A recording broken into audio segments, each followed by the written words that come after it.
get started with our 17th chapter of NCERT class 11th, that is breathing and gases, exchange of gases. So, without wasting any time, let's get started with this. So, as you have read earlier, that O2 is utilized by organisms to indirectly break down nutrient molecule like glucose and to derive energy for performing various activities. तो हमने आगे भी ये सब पढ़ा है कि जो ऑक्सीजन होती है वो हम यूटिलाइज़ करते हैं, जो ग्लूकोज वगैरह होते हैं उनको उनके ब्रेक डाउन के लिए और वहाँ से क्या करने के लिए, एनर्जी को एक्सट्रैक्ट करने के लिए. सो CO2 which is harmful is also release during the above catabolic reaction. तो ये जो ऊपर की कैटाबॉलिक रिएक्शन है जिसमें ग्लूकोज का ब्रेक डाउन हो रहा है और उससे एनर्जी निकल रही है, तो उसमें क्या होता है कि एक harmful gas that is CO2 वो भी रिलीज़ होती है. So it is therefore evident that O2 has to be continuously provided to the cell and CO2 provided by the cell have to be removed out और release out. तो हमें यहाँ से हमें ये पता चलता है कि जो O2 है उसको कंटिन्यूसली हमें अपनी सेल से क्या करना पड़ेगा, बाहर निकालना पड़ेगा, और वहीं पे जो CO2 है उसको हमें जो O2 है उसको कंटिन्यूसली अंदर लेना होगा सेल्स के, और जो CO2 है उसको कंटिन्यूसली हमें बॉडी के बाहर निकालना होगा. So this process of exchange of O2 from the atmosphere with CO2 produced by cell is called breathing.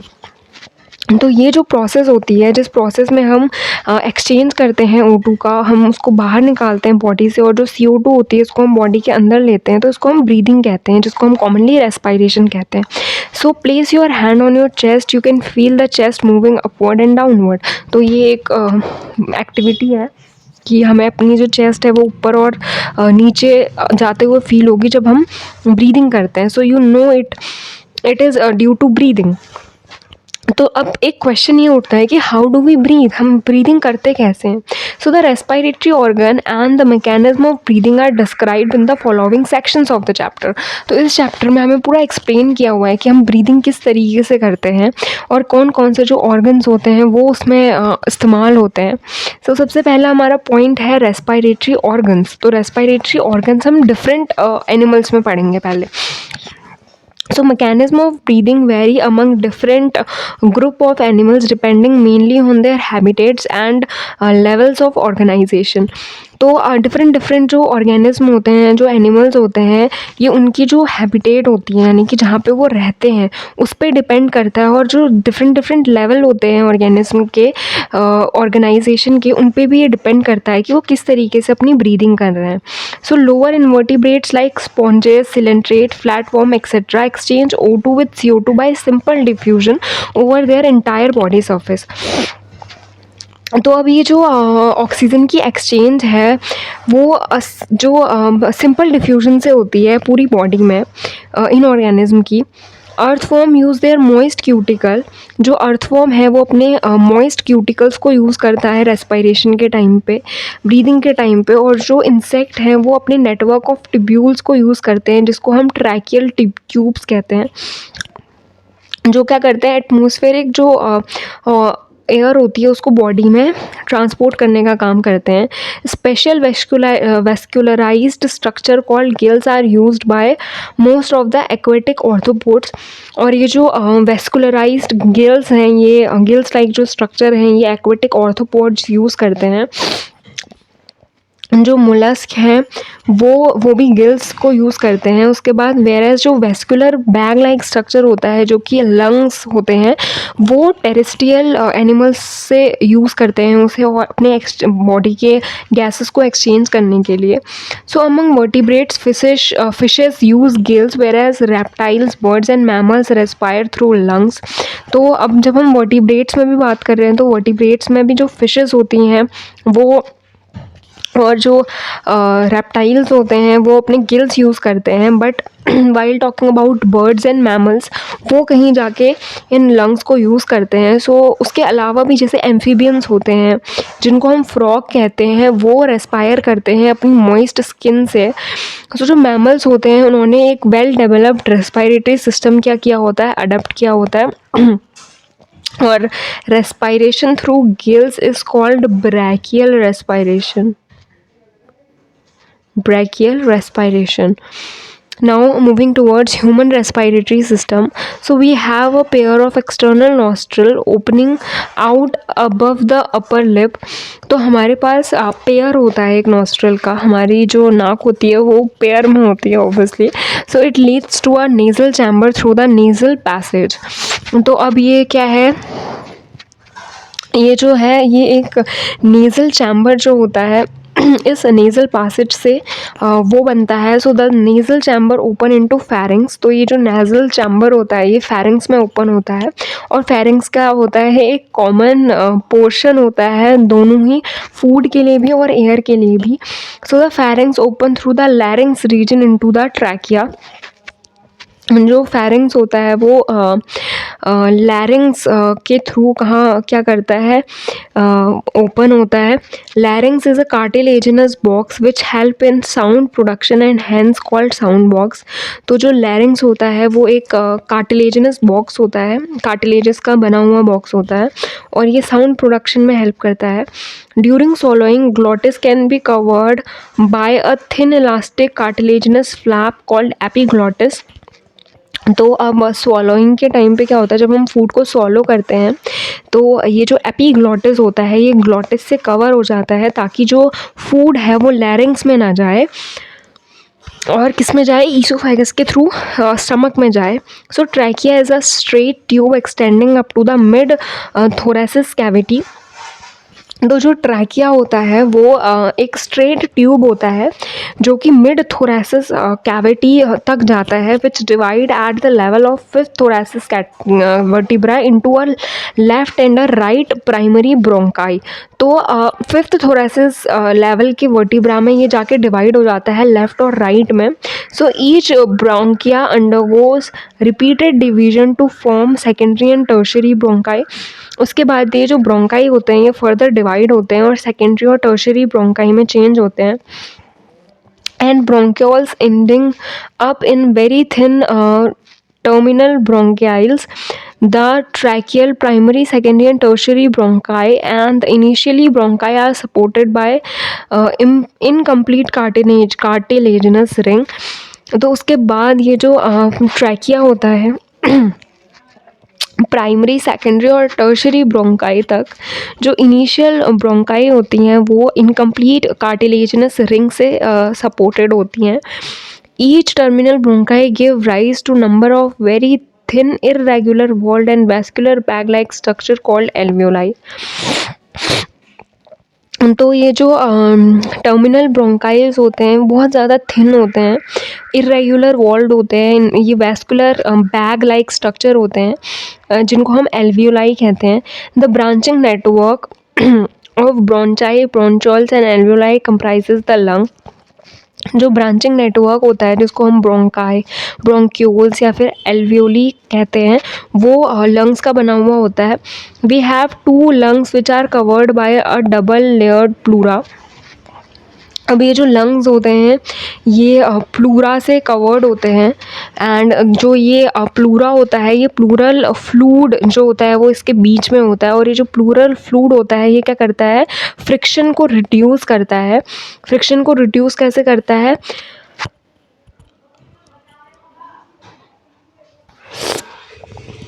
क्योंकि ये फ्लूड है तो जब हम ब्रीदिंग करते हैं तो ये जो लंग्स की सरफेस है उसको घिसने से बचाता है. So the outer pleural membrane is in close contact with thoracic lining whereas the inner pleural membrane is in contact with the lung surface. तो जो बाहर की प्लूरल मेम्ब्रेन होती है वो हमारी थोरासिस मतलब जो बाहर का स्ट्रक्चर होता है वो हमारा बाहर जो थोरेसिस होता है उसके साथ अटैच्ड होता है और जो अंदर का स्ट्रक्चर होता है वो लंग्स के सरफेस के कांटेक्ट में होता है.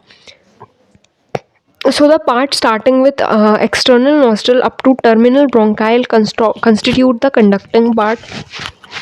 तो अब हमारे पास दो पार्ट्स हो गए यहाँ पे, एक तो हो गया कंडक्टिंग पार्ट और दूसरा हो गया एक्सचेंज पार्ट। जो कंडक्टिंग पार्ट होता है वो उसमें क्या होते हैं, एक्सटर्नल नॉस्ट्रल से लेकर जो टर्मिनल ब्रोंकाइल्स तक का पार्ट होता है वो पूरा कंडक्टिंग पार्ट में आता है।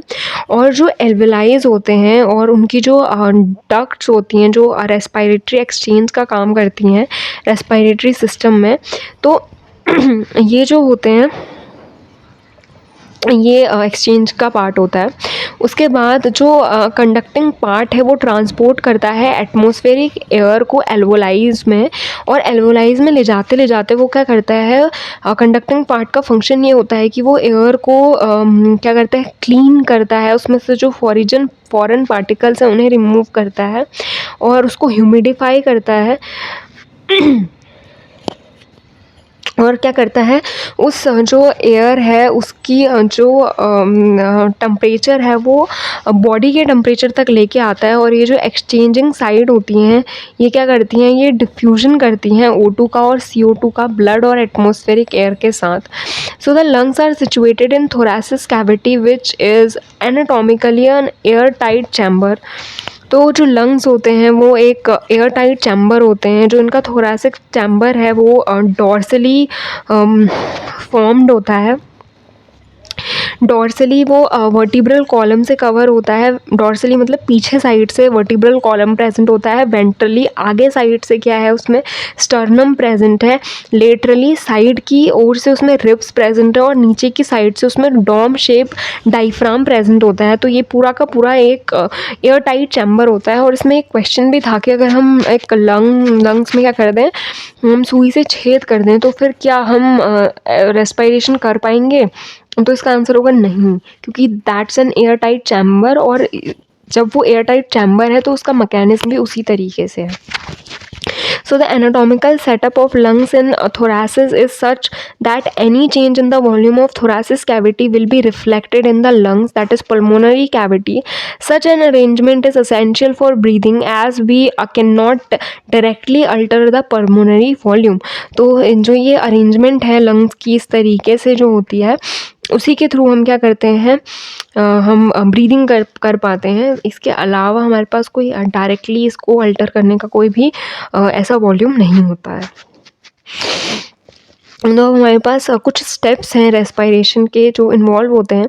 तो पहला इसमें है कि जो हमारा ब्रीदिंग है, या फिर ब्रीदिंग को ना पल्मोनरी वेंटिलेशन भी कहते हैं। सो यहाँ पे जो है वो एनटीए खेल जाएगा कि वो ब्रीदिंग की जगह पे पल्मोनरी वेंटिलेशन दे देगा, तो फिर हम क्या हो जाएंगे, फिर कंफ्यूज रहेंगे वहाँ पे। So pulmonary ventilation by which atmospheric air is drawn in and CO2 rich alveolar air is released out। तो ये जो पल्मोनरी वेंटिलेशन है, ब्रीदिंग है, इसके थ्रू जो CO2 है वो बॉडी से बाहर आती है और जो O2 है वो बॉडी के अंदर जाती है। तो ये जो डिफ्यूजन है गैसेस का, जैसे कि O2 या CO2 का, वो एल्वेओलरी मेम्ब्रेन के अक्रॉस होता है। जो ट्रांसपोर्ट होता है गैसेस का वो ब्लड के थ्रू होता है। जो डिफ्यूजन होता है O2 का और CO2 का वो ब्लड और टिश्यू के बीच में होता है। और ये जो यूटिलाइजेशन होता है O2 का सेल से, वो कैटाबॉलिक रिएक्शंस को इन्वॉल्व करता है। और ये क्या रिजल्ट में क्या होता है कि जो CO2 होती है वो बॉडी से बाहर आती है। सेलुलर रेस्पिरेशन हम चैप्टर 14 में डिस्कस करेंगे। अब इससे ऊपर हमें एक डायग्राम दिया हुआ था, वो देख लेते हैं। तो सबसे पहले एपिग्लॉटिस प्रेजेंट है। ये क्या करता है, इस ग्लॉटिस में फूड की एंट्री को रोकता है। ये एक फ्लैप लाइक स्ट्रक्चर होता है, ठीक है, लैरिंग्स के ऊपर प्रेजेंट होता है। उसके बाद ट्रैकिया, इसमें हम देख सकते हैं इस तरीके की इनकम्प्लीट, ये है incomplete cartilaginous ring, incomplete cartilaginous ring.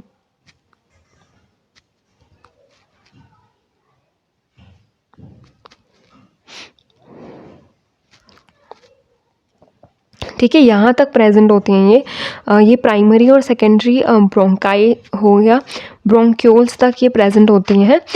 ठीक है, उसके बाद हमारे पास ये ब्रोंकस हो गया। फिर हमारे पास ये रिब्स हैं, ये कटे हुए रिब्स दिखाए हैं ताकि हम पूरा लंग का ये जो है देख पाएँ ढंग से।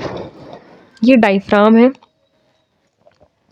अच्छा, जब डायफ्राम रिलैक्स होता है तो वो ऐसा होता है, और जब वो कॉन्ट्रैक्ट होता है तो वो ऐसा होता है। ठीक है, तो ये प्लूरल मेम्ब्रेन है। ये एल्वुलाई प्रेजेंट है, ये जो है ये last structure, this is alveoli. उसके बाद प्लूरल फ्लूइड, ये जो है ये डबल, जो लंग्स होते हैं क्या होते हैं, डबल मेम्ब्रेन स्ट्रक्चर होते हैं। तो ये प्लूरल मेम्ब्रेन है और इसके अंदर क्या है, प्लूरल फ्लूइड प्रेजेंट है। ठीक है, और ब्रोंक्योल, ब्रोंक्योल क्या है, ये वाला स्ट्रक्चर जो है वो ब्रोंक्योल है। तो ये हमारा डायग्राम हो गया, और ये क्या है, लंग्स हैं ये whole total. Now moving towards our next topic, which is mechanism of breathing. Now we have mechanism of breathing. So breathing involve two stages. Breathing में दो stages होती हैं, एक होती है इंस्पायरेशन और दूसरी होती है एक्सपायरेशन। तो इंस्पायरेशन में क्या होता है कि जो एटमॉस्फेयर की एयर है वो अंदर लेते हैं हम, और एक्सपायरेशन में जो एल्वुलर एयर होती है उसको हम बाहर को रिलीज़ करते हैं, यानी कि that air is released out. So the movement of air into and out of the lungs is carried out by creating a pressure gradient between the lungs and the atmosphere. तो ये जो process होती है जिसमें हम air का movement करवा रहे हैं अपने लंग्स में, या लंग्स से अंदर से बाहर या बाहर से अंदर, तो ये पूरी किसमें डिपेंडेंट होती है, ये प्रेशर ग्रेडियंट पे डिपेंडेंट होती है।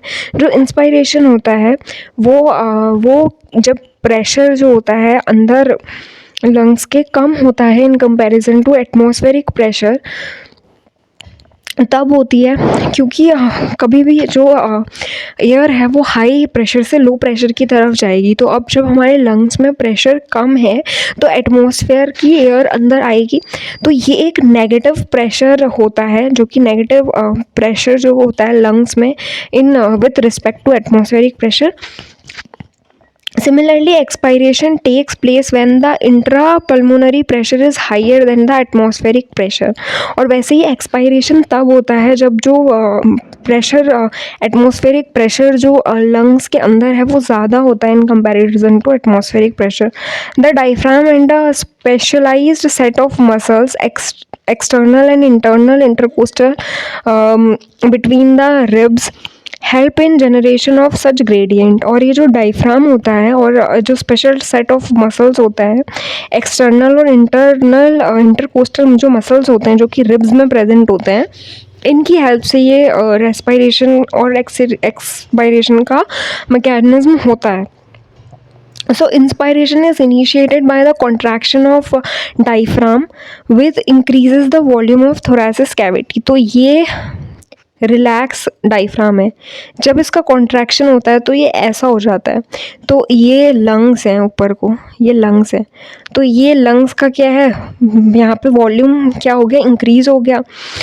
So the contraction of external intercostal muscles. अब जो ये एक्सटर्नल इंटरकोस्टल मसल्स हैं जो कि रिब्स में प्रेजेंट हैं, वो क्या हो रहे हैं, वो कॉन्ट्रैक्ट हो रहे हैं. तो वो क्या करते हैं, रिब्स को बाहर, जैसे ये रिब्स हैं, ये इंसान है कोई, ये उसके रिब्स हैं, तो ये रिब्स जो हैं ये बाहर को आएंगे, एक्सटेंड होंगे. तो फिर क्या होगा, रिब्स का प्रेशर भी इंक्रीज़ हुआ. अब हम इस डायग्राम से समझेंगे कि ये एयर जो है लंग्स के अंदर आ रही है, ये रिब्स जो हैं ये बाहर की तरफ को क्या हो रहे हैं, रेज हो रहे हैं, और ये जो डायफ्राम है वो नीचे को कॉन्ट्रैक्ट हो रहा है. तो ये जो वॉल्यूम है थोरेसिस चैम्बर का वो इंक्रीज होता है. So sternum causes an increase in volume of thoracic chamber अंदर dorsal ventral region. Dorsal ventral मतलब नीचे की तरफ को और ऊपर की तरफ को इंक्रीज हो रहा है. So the overall increase in the thoracic volume, और इससे क्या है, ओवरऑल जो थोरेसिक वॉल्यूम है वो इंक्रीज हो रहा है. तो इंक्रीजिंग पल्मोनरी वॉल्यूम, फिर उसके बाद ये इंक्रीज हो रहा है तो ये क्या कर रहा है, जो पल्मोनरी प्रेशर है उसको कम करता है इन कंपेरिजन टू एटमॉस्फेयर. तो ये जो एयर होती है बाहर से वो लंग्स के अंदर आती है, और इसको हम इंस्पायरेशन कहते हैं. उसके बाद relaxation of diaphragm and the intercostal muscles returns the diaphragm and sternum to their normal position. तो अभी जब इसका रिलैक्सेशन हो रहा है तो ये जो स्टर्नम और ये जो डायफ्राम है ये वापस से अपनी पोजीशन पे आ गए। तो इससे क्या होता है कि जो पल्मोनरी वॉल्यूम है वो क्या होता है, वापस से कम हो जाता है। और कम होता है तो क्या होता है, जो अंदर जो हमारा लंग्स है उनमें जो प्रेशर है वो इंक्रीज़ हो जाता है इन कंपैरिजन टू एटमॉस्फेयर। और फिर क्या होता है, जो अंदर अगर प्रेशर ज़्यादा है तो अंदर से जो एयर है वो बाहर आती है और ये प्रोसेस हो जाती है एक्सपायरेशन की। So we have the ability to increase the strength of inspiration and expiration with the help of additional muscles in the abdomen।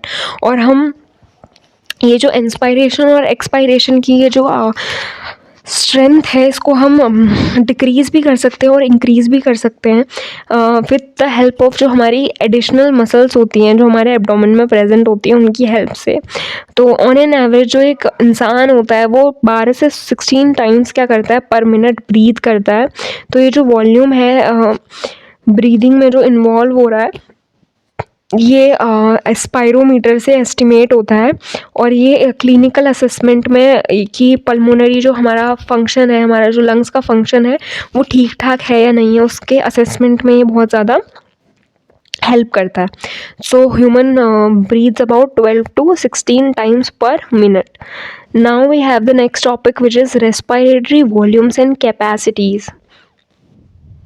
तो अच्छा ये डायग्राम है, ये एक्सपायरेशन का डायग्राम है। तो एक्सपायरेशन में क्या हुआ, जो ये है डायफ्राम है ये वापस अपनी पोजीशन पे आ गया, रिलैक्स हो गया।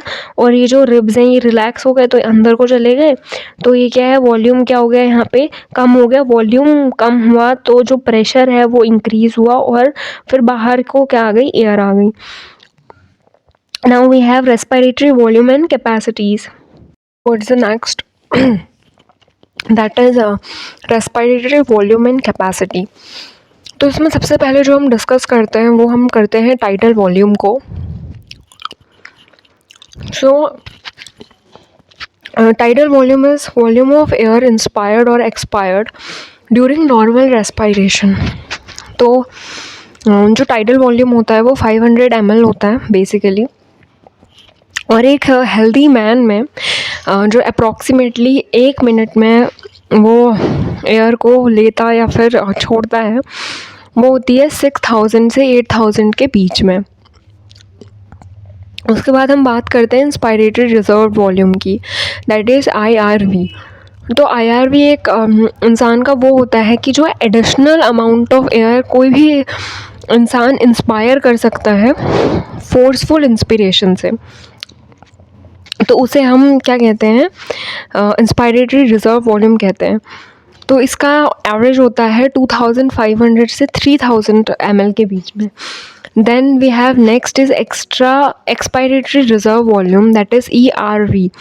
तो ERV एक एडिशनल अमाउंट है एयर की जो एक पर्सन क्या कर सकता है, एक्सपायर कर सकता है फोर्सफुल एक्सपिरेशन से। तो ये होती है 1000 से 1100 ml के बीच में। Then we have reserve volume, residual volume. तो रेसिडुअल वॉल्यूम क्या होता है, वो अमाउंट एयर का जो हमारे लंग्स में रहता है आफ्टर अ फोर्सफुल इंस्पिरेशन, यानी कि हमने एक फोर्सफुली इंस्पायर कर लिया तो उसके एक्सपायरेशन मतलब फोर्सफुली मैंने एक्सपायर कर लिया, यानी कि मैंने बाहर छोड़ दी हवा, ठीक है। और फोर्सफुली मैंने जितनी भी लंग्स में एयर थी वो सारी की सारी बाहर निकाल दी।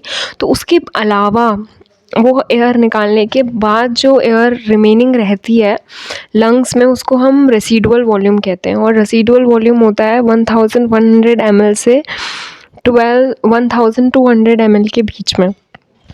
So by adding a few respiratory volume described above, one can derive various pulmonary capacities। तो ये जो ऊपर जो हमने अभी तक जितनी भी कैपेसिटीज़ पल्मोनरी कैपेसिटीज़ डिस्कस की हैं उन सभी को ऐड करके उनको डराइव करके हम एक क्लिनिकल डायग्नोसिस कर सकते हैं किसी भी इंसान के लंग्स का कि वो किस तरीके से वर्क कर रहे हैं। Then we have inspiratory capacity. Inspiratory capacity क्या होता है, जो टोटल वॉल्यूम है एयर का एक पर्सन जो इंस्पायर कर सकता है नॉर्मल एक्सपायरेशन के बाद, यानी उसने नॉर्मली एयर बाहर छोड़ी अपने लंग से, उसके बाद वो जो जिस अमाउंट की एयर को अंदर रेस्पायर कर सकता है उसको हम इंस्पायरेटरी कैपेसिटी कह सकते हैं। तो जो इंस्पायरेटरी कैपेसिटी होती है वो tidal volume plus inspiratory reserve volume इन दोनों को कैरी करता है।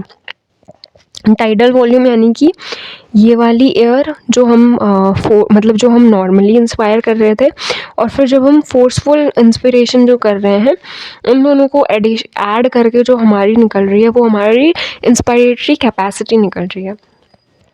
सेम एज एक्सपायरेटरी कैपेसिटी हमारी वो निकल रही है जो कि हमारी टाइडल वॉल्यूम है प्लस एक्सपायरेटरी रिजर्व वॉल्यूम, यानी कि वो अमाउंट हमारे एयर, वो अमाउंट की एयर जो कि फोर्सफुल एक्सपायरेशन के बाद भी मतलब बच सकती है। That is what. Then we have functional residual capacity. तो फंक्शनल रेसिडुअल कैपेसिटी क्या होती है? Inspiratory reserve volume plus reserve volume. तो रिजर्व वॉल्यूम, रेसिडुअल वॉल्यूम जो होता है, उसके बाद विजुअल कैपेसिटी हमारी बॉडी में वो होती है कि जो मैक्सिमम वॉल्यूम होता है एयर का, एक इंसान जो क्या कर सकता है, फोर्सफुली एक्सपायर कर सकता है। एक्सपायर करने के बाद जो अमाउंट रहती है लंग्स में वो क्या होती है, वो विजुअल कैपेसिटी होती है। So this includes ERV, TV, IRV or the maximum volume of air a person can breathe out after a forced inspiration। मतलब एक forced inspiration मतलब एक हमने inspiration किया, हमने गैस मतलब हमने सांस अंदर ली और अपनी मैक्सिमम वॉल्यूम में हम जितनी ले सकते थे उतनी ली। उसके बाद जो है वो ही विजुअल कैपेसिटी है हमारी बॉडी की, ठीक है। Now we have total lung volume. तो टोटल लंग जो वॉल्यूम होता है वो क्या होता है? Air accommodated in lungs at the end of forced inspiration. तो टोटल लंग कैपेसिटी में residual volume, inspiratory reserve volume, tidal volume, expiratory reserve volume, vital capacity and residual volume, ये सभी हैं। Now we have the next topic which is exchange of gases. Alveoli are the primary site of exchange of gases. Alveoli जो होती हैं वो primary sites होती हैं जहाँ पे गैसेस का एक्सचेंज होता है।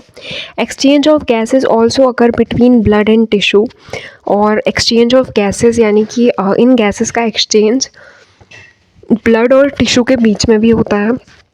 So O2 and CO2 are exchanged in these sites by simple diffusion, mainly based on pressure and concentration gradient। तो अब ऑक्सीजन और कार्बन डाइऑक्साइड का जो एक्सचेंज है वो सिंपल डिफ्यूजन से होता है।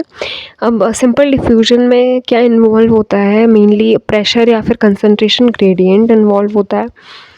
अब जो सॉल्युबिलिटी है गैसेस की वो भी डिपेंडेंट होती है इस एक्सचेंज में, और जो थिकनेस है मेम्ब्रेन की जहाँ पे डिफ्यूजन हो रहा है उस मेम्ब्रेन की थिकनेस भी इस चीज़ पे डिपेंड करती है कि कितना ज़्यादा जो है जो गैसेस हैं वो क्या हो रही हैं, उनमें एक्सचेंज हो रहा है। तो इसमें कुछ इंपॉर्टेंट फैक्टर्स हैं जो हमारे जो रेट ऑफ डिफ्यूजन है उसको अफेक्ट कर सकती हैं।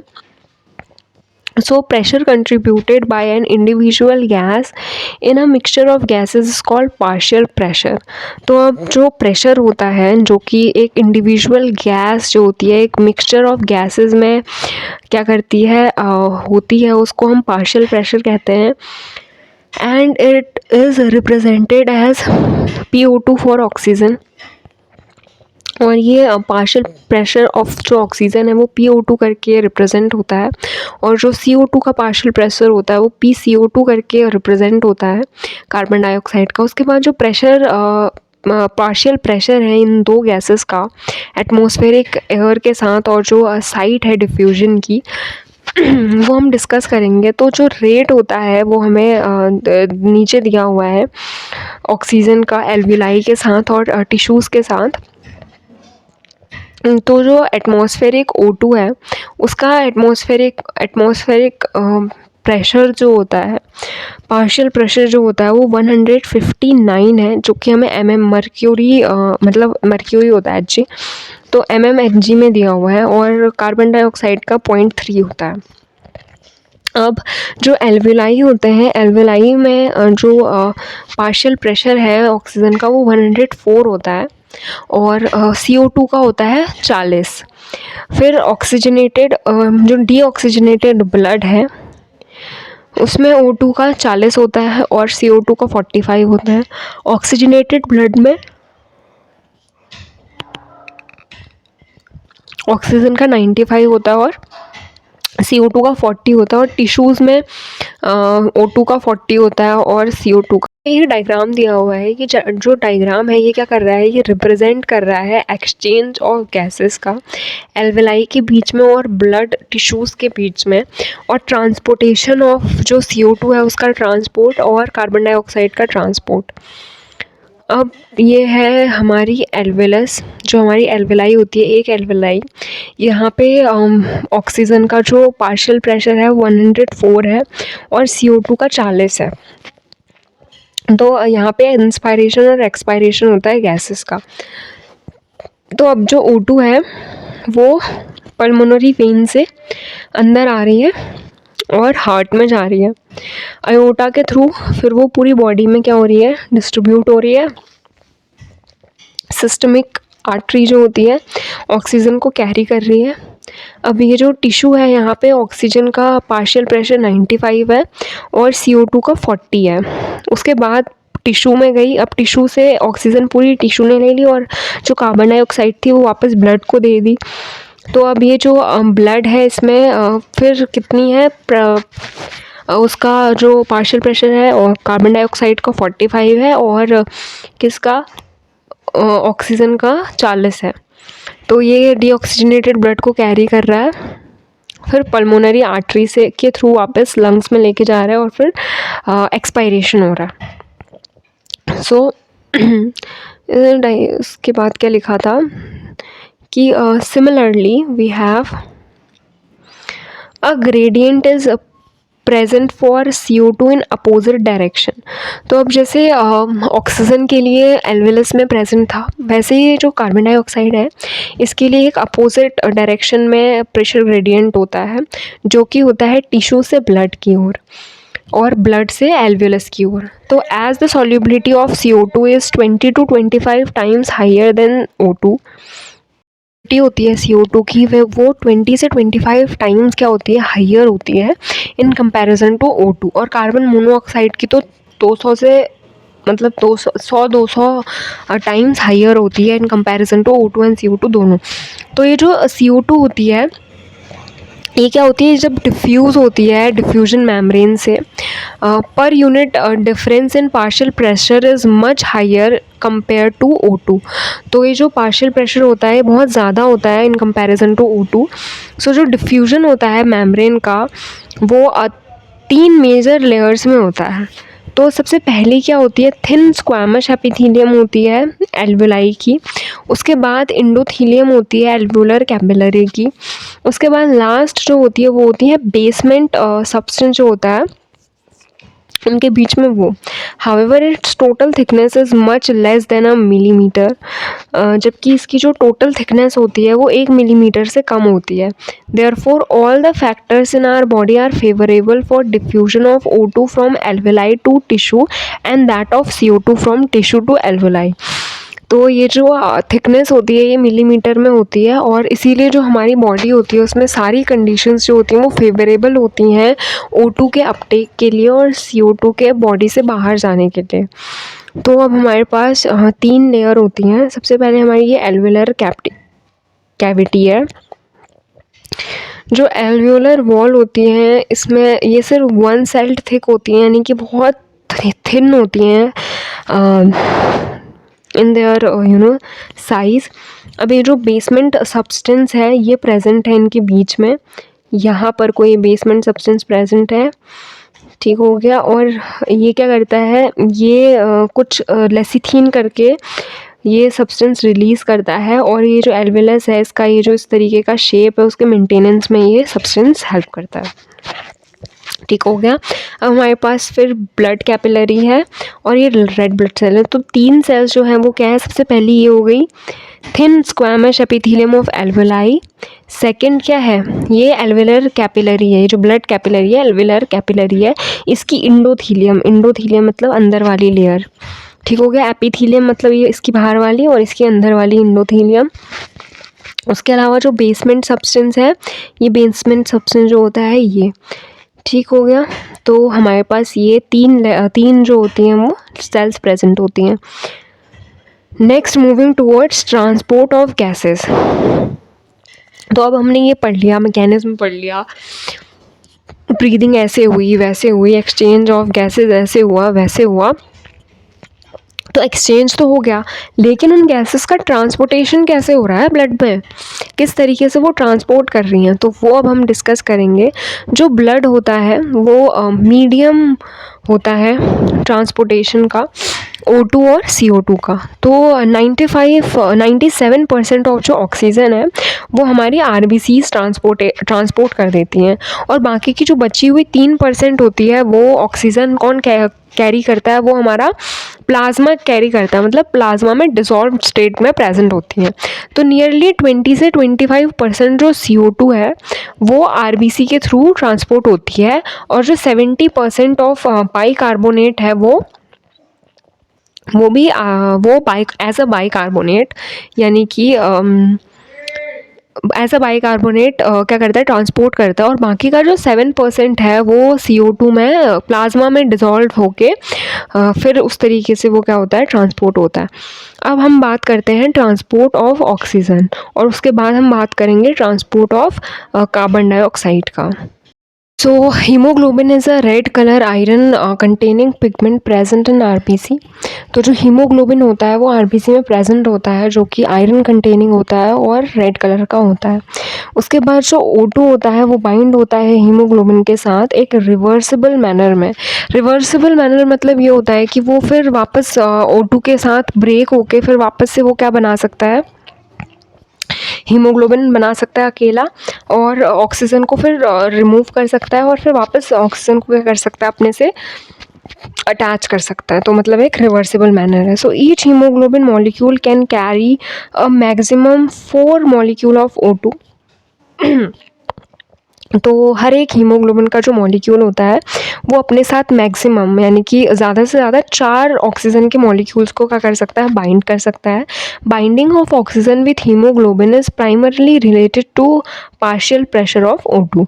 तो अब ये जो हीमोग्लोबिन के साथ ऑक्सीजन की बाइंडिंग होती है ये उसके पार्शियल प्रेशर पे डिपेंड करती है ऑक्सीजन के, और पार्शियल प्रेशर जो CO2 का होता है उस पर, और या फिर जो H+ कंसनट्रेशन है उस पर, यानी कि जितनी ज़्यादा एसिडिक सेल होगी उसमें उतना ज़्यादा ऑक्सीजन का रिक्वायरमेंट होगा, और टेम्परेचर पे भी ये डिपेंड करता है। और ये जो फैक्टर्स होते हैं इनके जो इंटरफेरेंस से है ये बाइंडिंग होती है। तो a sigmoid curve is obtained when percentage saturation of haemoglobin with O2 is plotted against the partial pressure of O2। तो एक सिग्मोइड कर्व मिलता है हमको तब जब हम जो सैचुरेशन है हीमोग्लोबिन का ऑक्सीजन के साथ जब हम निकालते हैं, तो उसे जब हम कर्व में रिप्रेजेंट करते हैं तो एक सिग्मोइड कर्व हमको मिलता है। This curve is called oxygen dissociation curve, और इस कर्व को हम ऑक्सीजन डिसोसिएशन कर्व कहते हैं, and is highly useful in studying the effect of factors like PCO2। और ये जो है ये बहुत एक्सटेंसिवली यूज़ होता है उन फैक्टर्स को स्टडी करने के लिए, जैसे कि पार्शियल प्रेशर CO2 का या फिर H+ कंसनट्रेशन का, इनका। Then on binding O2 with haemoglobin, जब हम ऑक्सीजन को हीमोग्लोबिन के साथ बाइंड करते हैं in the alveoli where there is high partial pressure of O2, low partial pressure of CO2, less H+ concentration and lower temperature, the factors are all favourable for the formation of oxyhaemoglobin. तो ये जो alveoli होती है जहाँ पे high partial pressure होता है oxygen का और लो पार्शियल प्रेशर होता है कार्बन डाइऑक्साइड का, या फिर लेस कंसनट्रेशन होती है H+ की, लोअर टेम्परेचर होता है, तो ये सारी जो चीज़ें होती हैं ये फेवरेबल होती हैं ऑक्सी हीमोग्लोबिन के बनने की, ठीक है। जबकि जो टिश्यूज़ होती हैं, मतलब ये सारी कंडीशंस कहाँ प्रेजेंट है, ये एल्वेलाई में प्रेजेंट है, एल्वेलाई में प्रेजेंट है ये। और वहाँ पे जहाँ पे जो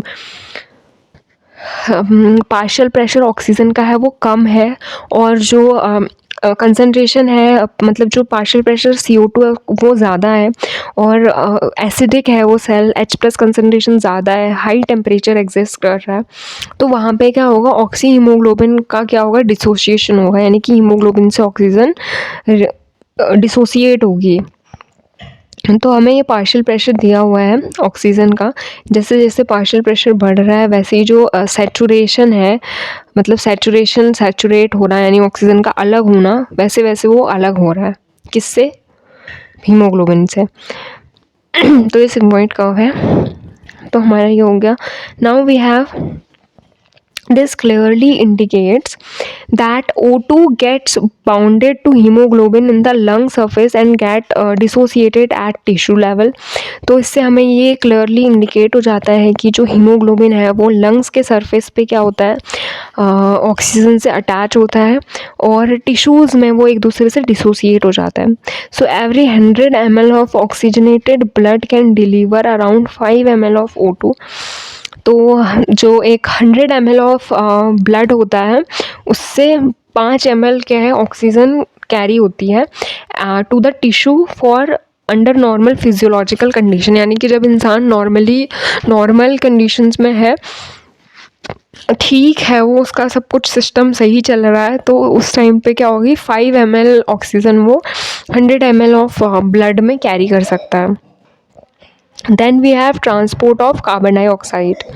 तो कार्बन डाइऑक्साइड के ट्रांसपोर्ट में क्या है, CO2 इज, ट्रांसपोर्टेशन की बात कर रहे हैं CO2 की, तो सबसे पहले है CO2 is carried by haemoglobin as carbamino haemoglobin about 20 to 25%। तो हमने ऑक्सीजन में तो देखा कि डायरेक्ट 97% RBC ही कैरी कर रही हैं, लेकिन जब हम CO2 की बात करते हैं तो CO2 में ऐसा सीन नहीं है। CO2 में जो है 3 तरीके से होता है ट्रांसपोर्ट। एक तो कार्बा हीमोग्लोबिन बना के होता है, उसके बाद bicarbonate as a bicarbonate ion होता है, और फिर प्लाज्मा में भी थोड़ा बहुत घुला हुआ होता है। तो the binding is related to partial pressure of CO2। Partial pressure of oxygen is a major factor which would affect this binding. तो ये जो कार्बामीनो हीमोग्लोबिन की जो बाइंडिंग है ये इनके पार्शियल प्रेशर्स पे डिपेंड करती है। When partial pressure of CO2 is high and partial pressure of O2 is low as in the tissue. तो जैसे जो टिश्यू होता है, टिश्यू में क्या होता है, कार्बन डाइऑक्साइड का हाई होता है पार्शियल प्रेशर, और ऑक्सीजन का क्या होता है, लो होता है। सो मोर बाइंडिंग ऑफ कार्बन डाइऑक्साइड अकर, तो ज़्यादा क्या होती है, बाइंडिंग होती है कार्बन डाइऑक्साइड का। Whereas when partial pressure of CO2 is low, partial pressure of O2 is high as in alveoli. Dissociation of CO2 from carbamino hemoglobin takes place।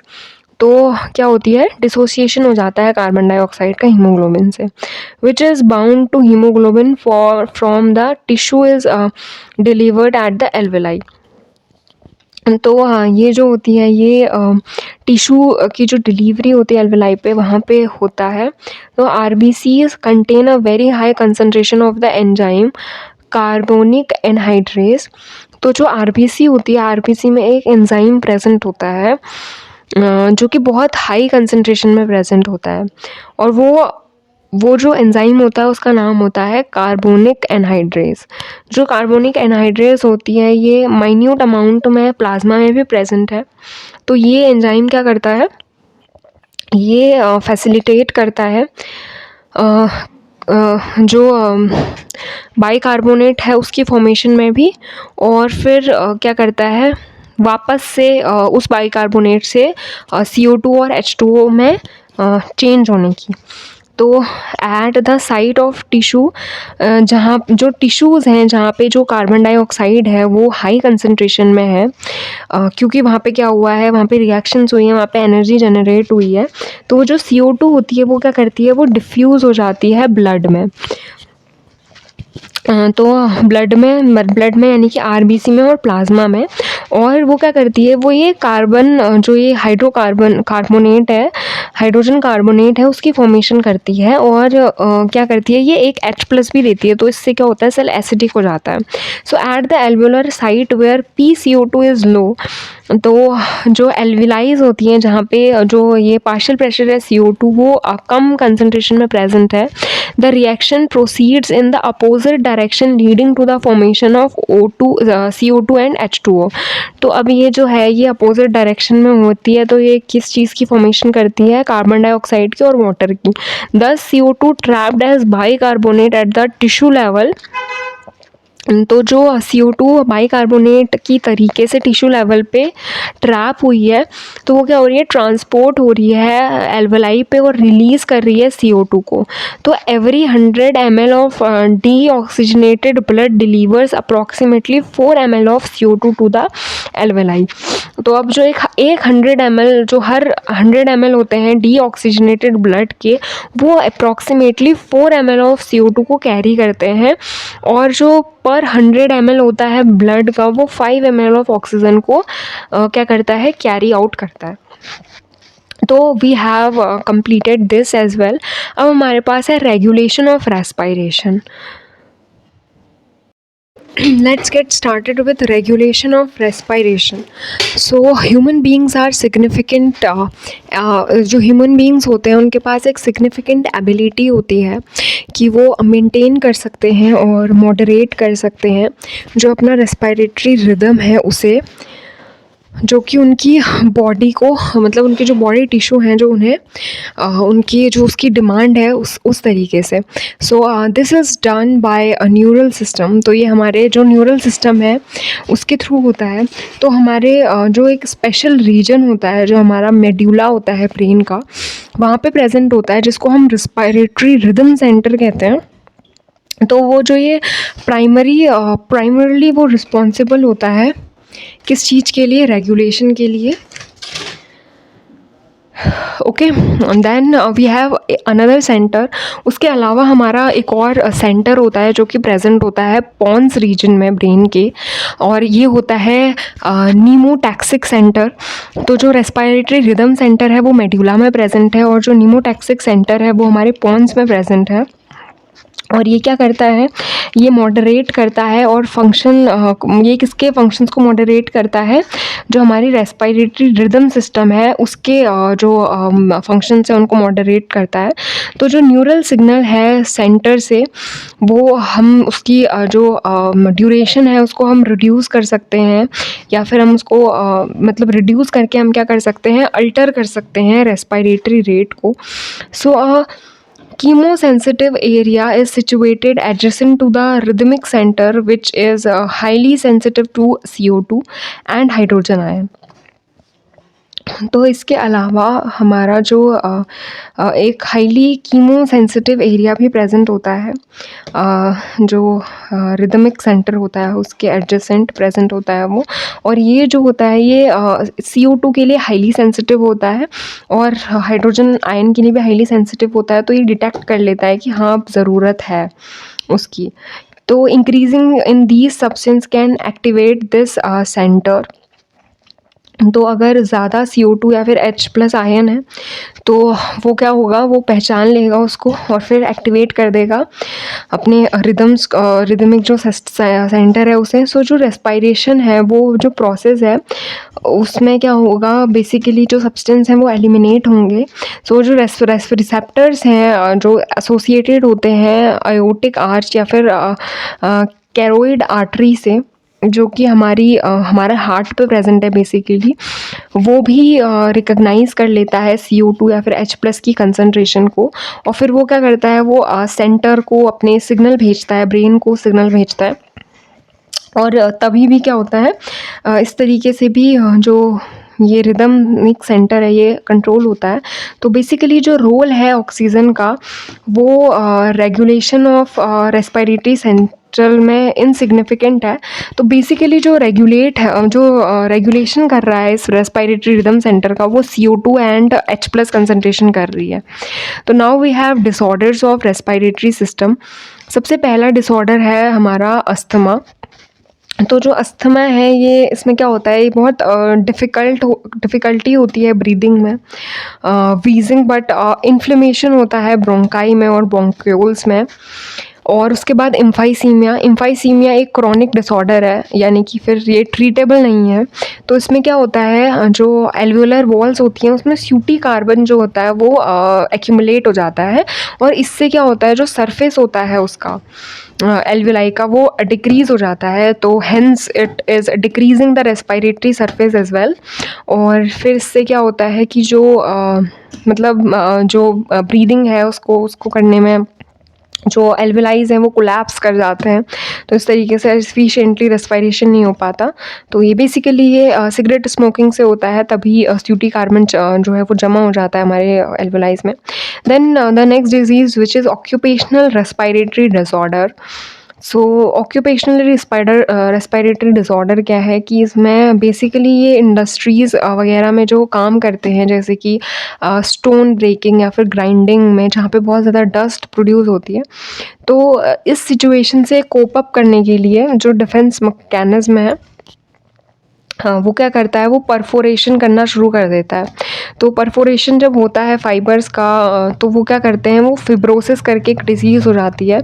तो ये लंग्स को अब लंग्स में प्लोरिफिकेशन हो रहा है, मतलब इस टिश्यू की ग्रोथ हो रही है, तो क्या हो गया, ये लंग्स डैमेज हो जाएंगे, अच्छे से काम नहीं कर पाएंगे।